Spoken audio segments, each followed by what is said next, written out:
3 décembre 2018, le conseil de ville de la municipalité d'Ayers-Cliff s'est réuni. Nous avons pour nous en parler le maire Vincent Gérin. Monsieur Gérin, bonjour. Bonjour, M. Perrin. Alors, Monsieur Gérin, le 17 décembre prochain, il va y avoir le dépôt du budget. Alors évidemment, on a quelques points à l'ordre du jour qui concernent la préparation de cette réunion-là, mais on en parlera justement dans l'entrevue qui aura lieu le 17 décembre comme tel. Pour aujourd'hui, ce qui retient notre attention, il y a des nouveautés dans le code d'éthique des employés municipaux dont on va parler là, tantôt, mais en ouverture, on va commencer avec le remboursement aux promoteurs. C'est la première ligne qui a attiré mon attention quand j'ai regardé l'ordre du jour. On a besoin évidemment d'un rappel. De quel promoteur s'agit-il? De quel projet s'agit-il? Et de quel ordre le remboursement en question, là? Eh bien, c'est une entente qu'on avait eue, c'est-à-dire avant 2010, pour le développement des Hauts-du-Lac. C'était une entente qui était conditionnelle, évidemment, au fait que le promoteur bâtisse des maisons à cet endroit-là. Là, ça se faisait en 4 étapes. Hier, on a approuvé le remboursement de la 3e étape. On aura une 4e étape à finaliser dès le début de 2019 parce qu'en fait, les 4 étapes sont complétées, mais il y a certains ajustements qui restent à faire, certains travaux à faire sur le réseau routier. Et puis certains ajustements techniques, administratifs. Donc, il y aura un autre remboursement qui sera fait. Alors, le remboursement d'hier qui a été approuvé, c'est 61 000 plus ou moins. Et ça représente à peu près 50% des taxes nouvellement perçues grâce à ces nouvelles bâtisses-là. D'ailleurs, on a pu hier constater que le développement des Hauts-du-Lac, maintenant, a une valeur immobilière d'à peu près 15 millions de dollars. C'est une très bonne démarche qu'on a prise il y a une dizaine d'années. Et c'est combien de maisons, là? 15 millions, mais pour combien de maisons, savez-vous à peu près, là, qu'est-ce qu'on a construit exactement, là? C'est une bonne question, M. Perrin, mais je pense, je vous dirais une trentaine, mais c'est peut-être un peu plus, un peu moins, je ne suis pas certain. Mais en tout cas, c'est tout de même une évaluation globale de presque 15 millions, puis il y a encore de l'espace pour d'autres maisons à être bâties là. Alors, c'est un très beau projet de développement pour lesquels on est très content. Et donc, vous le disiez, il y a encore un remboursement à venir et il y a encore des travaux aussi à venir là, pour finaliser tout ça. Donc, c'est quelque chose dont on reparlera peut-être au cours de l'année 2019. Avant de parler du code d'éthique des employés municipaux dont on a annoncé l'existence tantôt, je m'attarde quelques minutes sur le service regroupé intermunicipal en ingénierie. Donc, un projet intéressant, non seulement intermunicipal, mais même inter-MRC finalement, où on veut se doter d'un service d'ingénierie. Pour quel type de service exactement, là? Ben, c'est surtout des services en infrastructure voirie, mais ça peut inclure évidemment d'autres types de services d'ingénierie. C'est un regroupement de 3 MRC, qui est le Haut-Saint-François, Quaticook et Memphremagog.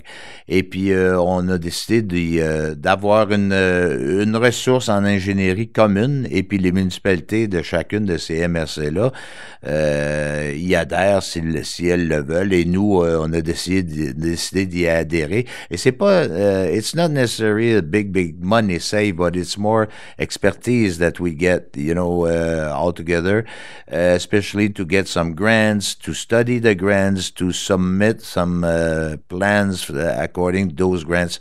So it's more this way that is profitable for the municipalities.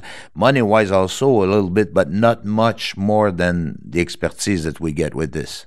Et donc, dans le contrat, dans la résolution comme telle, on voit qu'Ayers-Cliff s'engage à utiliser à tout le moins une banque d'une 15aine d'heures la première année, puis après ça, une dizaine d'heures les années subséquentes. C'est quelque chose qu'en regardant vos propres chiffres, vous voyez que de toute façon, à chaque année, vous en avez besoin. Là. Il n'y aura pas de besoin de se créer des besoins à travers tout ça, là? Ah non, absolument pas. Peut-être qu'à certaines époques ou certaines années, je devrais dire, ou certaines périodes de l'année, les services d'ingénierie sont pas majeurs dans les coûts de la municipalité. Ça reste que ça, c'est une dépense qui est très, à la base, minime. Là, on parle de quelque chose comme 2500 $ d'entrée de jeu, puis après ça. Alors, on a même la certitude qu'il y a une certaine économie. Mais c'est, comme je vous dis, c'est surtout au niveau de l'expertise que c'est intéressant pour nous. On a déjà parlé ensemble du code d'éthique des élus municipaux, c'est une chose, mais là, on a le code d'éthique des employés aussi, auquel on a été obligé de faire certains ajustements, là.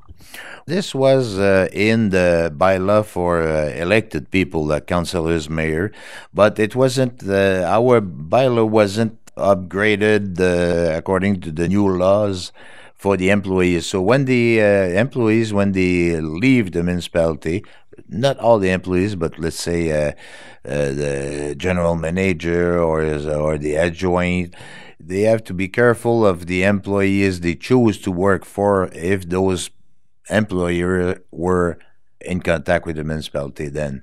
So it's just a formality then. Donc, c'est une histoire de conflit d'intérêts possible dont on entend souvent parler en politique, par exemple, quand un élu quittait le monde politique. On a vu ça plus souvent au niveau provincial, par exemple, un élu qui quitte le monde politique puis qui tout à coup s'en va travailler très exactement pour une compagnie qui venait faire du lobby dans son ministère. Là, on a des nouvelles lois qui veulent empêcher ça, mais aussi au niveau des employés. Donc, pour éviter ces conflits d'intérêts où on a droit à de l'information privilégiée et après ça, on va travailler pour la compagnie qu'on vient d'aider, là, c'est ça? Exactly. So, I mean, if you're in contact with an employer while you work for the municipality, when you leave your job, well, it doesn't mean that you can't work for anybody that's going to be in touch with the municipality, but there's some rules to be respected. Et qu'est-ce qui arrive? Mettons, votre directeur général s'en va, et puis là, 7-8 mois plus tard, il commence à travailler pour une de ces compagnies où là, tout à coup, il serait clairement en conflit d'intérêts. Qu'est-ce que vous pouvez faire? Est-ce qu'il y a une amende, un remboursement de salaire? Qu'est-ce qui lui arrive à lui, là? C'est des choses de normes du travail que je ne connais pas dans le détail, mais j'imagine qu'il pourrait être poursuivi pour s'être mis en situation de conflit d'intérêts. Est-ce qu'il y a des amendes? Est-ce qu'il y a des poursuites aux civils ou aux criminels? Je ne le sais pas, mais je sais qu'il y a des conséquences à ne pas subir. Très bien. On va rester dans le domaine des employés, mais d'une façon un peu plus légère. Il y a eu un ajustement de salaire pour les préposés aux travaux publics saisonniers en 2019. Alors, où est-ce qu'on s'en va avec ça? Oh, it's a raise that's a little more important than just the raise that we give normally each year, you know. C'est un ajustement de salaire. Ils étaient payés un peu trop bas selon les normes qu'on pouvait constater pour des travailleurs comparables dans des municipalités environnantes. Alors, c'est un ajustement dont le pourcentage est un peu plus haut, mais c'est pas majeur, là. On parle de travailleurs à 14 $ et 15 $ de l'heure. Alors, c'est un ajustement salarial pour être plus au niveau des autres municipalités pour les salaires payés à ces gens-là. Il s'agit entre autres d'un travailleur saisonnier qui revient à chaque année depuis quelques années pour 7 ou 8 mois et une étudiante aussi, mais ça va s'appliquer évidemment à d'autres étudiants qui seraient susceptibles de se joindre à nos équipes, mais évidemment, ces salaires-là sont appliqués pour les employés qui reviennent au travail pour l'année prochaine. Dans la section urbanisme, lac et développement de l'ordre du jour, on fait allusion là, à un petit dossier sur Ripple Cove, une demande de validation architecturale. Donc ça en soi, bon, c'est une petite broutille, mais ça nous ramène à l'esprit le Ripple Cove, qui a été un des gros dossiers ici à Ayerscliff cette année. Le projet en est rendu où, M. Gérin? Est-ce que c'est mort et enterré suite à la réaction de la ville, là? Je ne pense pas que ce soit mort et enterré. I think the promoter or the owner still have projects for this, but I didn't hear any specific things about this. No permit has been deposited at the town, so je suis pas au courant des derniers développements. Je sais que le propriétaire avait des projets et je pense qu'il est toujours intéressé à les mener de l'avant, mais je n'ai aucun détail à cet égard-là.